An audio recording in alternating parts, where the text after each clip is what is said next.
गया ना जिस दिन मैंने पकड़ लिया, चीट तो उसी दिन क्लियर हो गया। लेकिन फिर भी एक विश्वास था, जिस हिसाब से वो मेरे साथ रहते थे, मेरे को खाना खिलाते थे, और बहुत सारी चीजें हैं जो जरूरत पड़ने पर मैं वो चीजें भी पब्लिक करूंगी। कोई देख के नहीं कहेगा कि मनी मिराज ऐसा हो सकता है, जो कि 24 घंटे मेरे साथ रहता था। मेरे को फर्स्ट टाइम जब उन्होंने मेरे को जबरदस्ती करने की कोशिश की, तो मैंने उनको रोका। मैंने बोला कि सबसे पहले हम लोग शादी कर लेते हैं, उसके बाद आप मेरे साथ जो भी करना चाहें, मैं अधिकार हो जाएगा आपका। तो उस बंदे ने इस तरीके से मुझे बोल के कि हाँ हाँ हाँ ठीक है, समाज नहीं मानता लेकिन मैं मानती हूँ और मानती रहूंगी। अच्छा, आपको ये नहीं लगा कि आप हिंदू हैं, वो मुस्लिम है, आगे चल के भी दिक्कत आएगी, प्रॉब्लम आपको फेस करना पड़ेगा? क्योंकि अक्सर देखा गया है कि हिंदू लड़कियां जब भी जाती हैं तो जो मुस्लिम फैमिली होती है वो फिर कन्वर्जन कराती है, प्रेशर देती है। प्रेशर दिया गया मुझे, मैं प्रेशर उसके कन्वर्जन के लिए भी तैयार हो गई। उसके माँ बाप बोलते थे तुम्हें मुस्लिम बनना पड़ेगा, जब तक मुस्लिम नहीं बनोगी तब तक हम घर में नहीं स्वीकारेंगे। मैंने कन्वर्जन का 9 तारीख का डेट हम लोग का फिक्स हुआ। मिराज जी खुद बात किए, वकील से खुद बात किए, खुद उनको पेमेंट किए।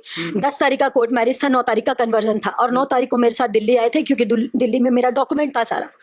उन्होंने बोला कि दिल्ली में डॉक्यूमेंट उठा के हम यहाँ से मुंबई निकल चलेंगे। 9 तारीख का हमारा 8:30 बजे का फ्लाइट था सुबह का। सुबह 5 बजे निकलना था, वो 3:30 बजे उठकर फरार हो गए। ऐसा क्या हो गया कि रातों रात अचानक उनका दिमाग चेंज हो गया? मुझे लगता है ये रातों रात नहीं हुआ है, ये चेंज हुआ है मेरे ख्याल से 1 महीने पहले से। क्योंकि 1 महीने पहले मेरे में और मिराज जी में बहुत अनबन हुआ था। किस चीज को लेकर? कोर्ट मैरिज को लेकर। क्यों अनबन हुआ था? उनके माँ बाप को सारी बात पता चलने के बाद उनके पिताजी ने ही पहले बोला कोर्ट मैरिज के लिए। कोर्ट मैरिज तो मेरे दिमाग में भी नहीं आया, मेरे ख्याल में ही नहीं आया। क्योंकि जब इन्होंने ये मंगलसूत्र पहना दिया, मेरा मांग भर दिया, तभी से मैंने उनको अपना जीवन साथी, अपना तन मन धन सब कुछ अर्पण कर दिया। मेरे मन में कोई छल कपट था ही नहीं। मैं कोर्ट मैरिज का मेरे को क्या सबूत करना है? मैं जानती हूँ, मैं ये जानती थी कि वो अच्छा इंसान है, वो धोखा नहीं देगा। सब लोग बोलते हैं कि ये धोखा देगा, सब लोग बोलते थे, समझाते थे मुझे, लेकिन मैं कभी किसी की एक ना सुनी, कभी किसी की मैंने एक नहीं मानी।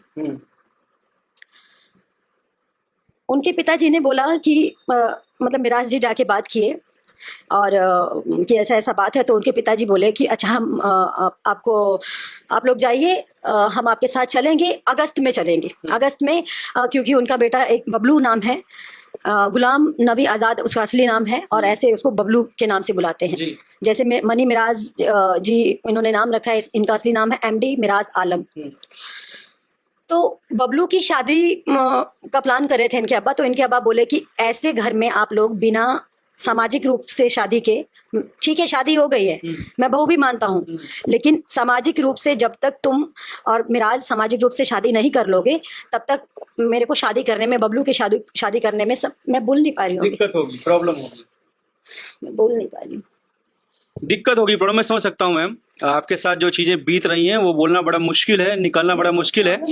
लेकिन मैं ये जानना चाहता हूँ, क्योंकि बहुत लोग जानना चाहते हैं कि दिक्कत होगी, तो तुम जितना जल्दी हो सके तुम लोग कोर्ट मैरिज कर लो, चाहे मुजफ्फरपुर से करो, भागलपुर से करो, मुंबई से करो, तुम जहां से कहोगे मैं वहां से करवा दूंगा। 100 लोग इधर से रहेंगे, 100 लोग इधर से रहेंगे। तो मिराज जी बोले कि पापा हम लोग को हाइड रखना है इसको। अब्बा क्योंकि लोग जान जाएंगे तो हम लोगों का क्रेज कम हो जाएगा। हम लोग शादी करके हम लोग इसको छुपा के रखेंगे, कम से कम जब तक 10-15 फिल्में नहीं कर लेते हैं। अच्छा, ये मिराज जी का कहना था। मतलब पब्लिक में शो नहीं करेंगे, नहीं जो आप लोग गाने फिल्में करते हैं, क्रेज कम। बात में हाँ मिलाया। मैंने कहा ठीक है, मैं भी एक कलाकार हूँ, मैंने उनकी सहमति दी कि ठीक है वो सही बोल रहे हैं। और ये सच्चाई है कि जब लोग जान जाते हैं कि मियाँ बीबी है तो शायद क्रेज थोड़ा कम हो जाता है। तो मैं उनकी बातों में आ गई। अभी मैम मनी मिराज की फैमिली का क्या रिएक्शन है? मैं पूरी बात खत्म करना चाहूंगी। उसके बाद उन्होंने टाइम दिया, टाइम देके अगस्त में करेंगे बोल के, अगस्त में उन्होंने कोई जवाब नहीं दिया। अगस्त बीत गया और उन्होंने एक घर खरीदा है 1.5 करोड़ का, जिसमें उनके घर में मतलब पेमेंट देने में कम पड़ रहा था पैसा।